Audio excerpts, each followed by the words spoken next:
الا اخبركم باهل النار. رسول الله صلی الله علیه وسلم بیا صحابه کرامو ته جهنميان در وښیم. جهنميان څوک دي؟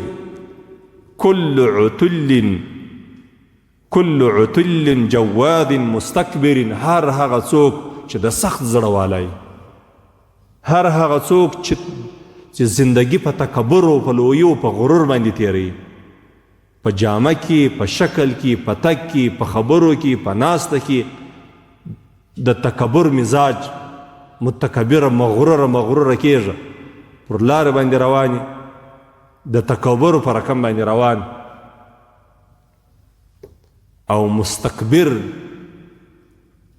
عام اعمال و افعال و اقوال د چی شي د تکبري.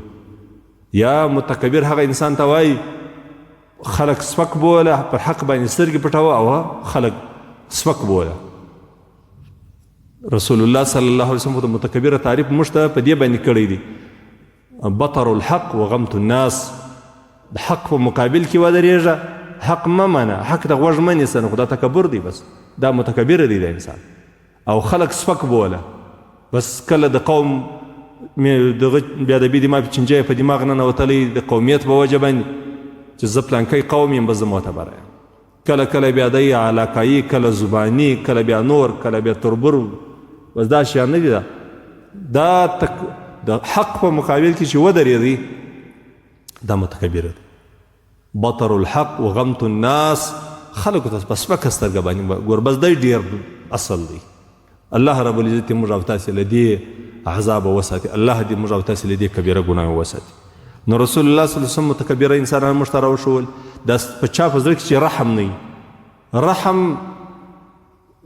دا د مؤمن د ایمان علامه ده.